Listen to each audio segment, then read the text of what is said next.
بسم الله الرحمن الرحيم. الحمد لله وكفى وسلام على عباده الذين اصطفى أما بعد أعوذ بالله من الشيطان الرجيم بسم الله الرحمن الرحيم يا أيها الذين آمنوا أقيموا الصلاة وآتوا الزكاة صدق الله العظيم. معزز سامعین، ایمان لانے کے بعد ہر مسلمان کے اوپر نماز پڑھنا اور روزے رکھنا فرض ہو جاتا ہے، چاہے وہ مسلمان مرد ہو یا عورت، امیر ہو یا غریب، سب کے لیے نماز پڑھنا اور روزے رکھنا فرض ہے، جب تک ہوش و حواس درست ہیں۔ نماز تو کسی حالت میں بھی معاف نہیں ہوتی۔ بیمار بھی اگر آدمی ہو جائے تب بھی نماز پڑھنا اس کے ذمے لازم اور ضروری رہتا ہے۔ کھڑے ہو کر نہیں پڑھ سکتے، بیٹھ کر پڑھیں، بیٹھ کر نہیں پڑھ سکتے، لیٹ کر کے پڑھیں، لیکن نماز پڑھنی ضروری ہے، اس کے بغیر کوئی چارہ کار نہیں۔ اور دوسرا فریضہ روزہ، وہ بیماری کی وجہ سے بھی معاف ہو جاتا ہے کہ آدمی اگر اتنا سخت بیمار ہو جائے کہ مفتیان کرام اور معالج، ان کے ڈاکٹر اور حکیم یہ کہہ دیں کہ اب اس حالت کے اندر آپ کے لیے روزہ رکھنا یہ مناسب نہیں، اب آپ روزہ نہ رکھیں، آپ کی جان کو خطرہ ہے یا بیماری کے بڑھ جانے کا اندیشہ ہے، تو ایسی صورت کے اندر رمضان کے روزے کو چھوڑ دینا جائز ہے، لیکن رمضان کے بعد جب صحت ہو جائے اس کی قضا رکھنا تب بھی ضروری رہے گا۔ تیسری چیز اس کے بعد میں آتی ہے زکوٰۃ۔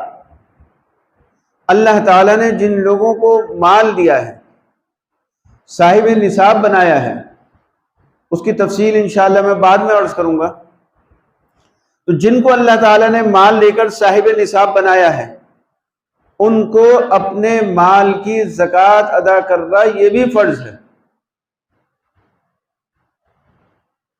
زکوٰۃ اگر ادا نہیں کی تو بڑا سخت گناہ ہوگا۔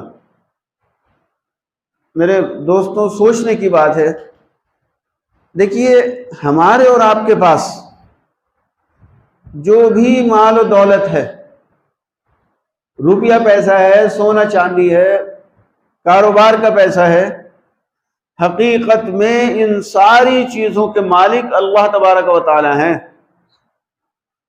اللہ تعالیٰ نے تو یہ چیزیں ہمیں صرف استعمال کے لیے دے رکھی ہیں، اور مالک کو اختیار ہوتا ہے کہ وہ اپنی چیز کو جہاں چاہے اور جیسے چاہے اور جتنی چاہے خرچ کر لے۔ تو اللہ تعالیٰ کو پورا اختیار تھا کہ اللہ تعالیٰ ہمیں یہ حکم دے سکتے تھے کہ تمہارے پاس جتنا مال ہے یہ سارا کا سارا مال میرے نام کے اوپر غریبوں کے اندر تقسیم کر دو، لیکن اللہ تعالیٰ نے ایسا حکم نہیں دیا۔ بہت تھوڑے سے مال کو اللہ کے راستے میں خرچ کرنے کا حکم دیا۔ تو ہمیں بہت خوشی کے ساتھ میں اسے قبول کرنا چاہیے اور اپنے مال کی زکوٰۃ نکالنا چاہیے۔ اور پھر اوپر سے اللہ نے ایک اور احسان یہ فرمایا کہ یہ زکوٰۃ مالداروں کے اوپر فرض کی گئی کہ ہمارے مالداروں کے اوپر یہ زکوٰۃ فرض ہے اور وہ اس زکوٰۃ کو نکال کر اپنے ہی غریبوں کے اوپر خرچ کرتی۔ اسلام سے پہلے جو صدقات اللہ کے لیے دیے جاتے تھے اس کا طریقہ معلوم ہے کیا ہوتا تھا؟ صدقات کا یہ ہوتا تھا کہ صدقات کے مال کو کھلے ہوئے میدان میں رکھ دیا جاتا تھا، آسمان سے آگ آتی اور اس کو جلا کر کے ختم کر دیا کرتی تھی۔ آج کے حساب سے فرض کر لیجئے زکوٰۃ کا بھی اگر سلسلہ ایسے ہی ہوتا اور مثال کے طور پر 5 کروڑ کی کسی کے اوپر زکوٰۃ فرض ہوئی ہے، اس نے 12.5 لاکھ روپے زکوٰۃ کے نکالے، تو پہلے قانون کے مطابق، اسلام سے پہلے جو طریقہ تھا اس کے مطابق تو کیا کیا جاتا ہے، یہ 12.5 لاکھ روپے کہیں میدان میں رکھ دیے جاتے، آسمان سے آگ آتی اور ان کو جلا کر کے ختم کر دیتی۔ نہ تو یہ مال صاحب مال کے کسی کام کا تھا اور نہ ہمارے کسی غریب کے کوئی کام آتا۔ لیکن قربان جائیں جناب رسول اللہ صلی اللہ علیہ وسلم کے اوپر کہ آپ کتنی پیاری شریعت لے کر کے آئے، کتنا پیارا مذہب لے کر کے آئے کہ اب اللہ تعالیٰ نے ہمیں حکم یہ دیا کہ ہمارے مالدار لوگ اپنے مال کی زکوٰۃ نکالیں اور اپنے ہی غریبوں کے اوپر خرچ کریں۔ تو ہمارے لیے حکم کیا ہے کہ ہم اپنے مال کی زکوٰۃ نکال کر اپنے ہی رشتہ داروں کے اوپر جو ضرورت مند ہیں ان کے اوپر خرچ کریں۔ تو ہمیں تو اور زیادہ خوش دلی کے ساتھ میں کام کو کرنا چاہیے کہ اللہ تعالیٰ نے ہمیں اپنے خاندان میں، اپنے رشتہ داروں میں، اپنی برادری میں، اپنے محلے اور بستی کے اندر، اپنے شہر کے اندر اس لائق بنایا کہ ہم اپنے مال کو دوسروں کے اوپر خرچ کریں، دوسروں کو دیں، لینے والا نہیں بنایا۔ اس کا ہمیں بہت شکر گزار ہونا چاہیے۔ اور یاد رکھیے جہاں زکوٰۃ ادا کرنے کے اوپر احادیث میں فضیلتیں بیان کی گئی ہیں، زکوٰۃ ادا کرنے سے اللہ تعالی کی رحمت متوجہ ہوتی ہے، زکوٰۃ ادا کرنے سے مال کے اندر خیر و برکت ہوتی ہے، مال کے اندر کثرت ہوتی ہے، مال بڑھتا ہے۔ جیسا کہ فرمایا گیا ہے کہ زکوٰۃ اس کے لغت کے اندر معنی آتے ہیں زیادہ ہونے کے، برکت کے، پاک صاف ہونے کے۔ تو معلوم یہ ہوا کہ زکوٰۃ کے ادا کرنے سے مال کم نہیں ہوتا، مال بڑھتا ہے، مال کے اندر برکت ہوتی ہے، مال میل کچیل سے پاک اور صاف ہو جاتا ہے۔ اس لیے خوب اللہ کے راستے کے اندر مال کو خرچ کرنا چاہیے اور اپنے مالوں کی زکوٰۃ نکالنا چاہیے۔ تو اگر ہم نے اپنے مال کی زکوٰۃ نہیں نکالی تو اس کے لیے بڑی سخت وعیدیں بھی احادیث پاک کے اندر بیان فرمائی گئی ہیں۔ ایک حدیث پاک میں اللہ کے نبی علیہ الصلوۃ والسلام نے ارشاد فرمایا، آدمی جس مال کی زکوٰۃ نہیں نکالتا یہ مال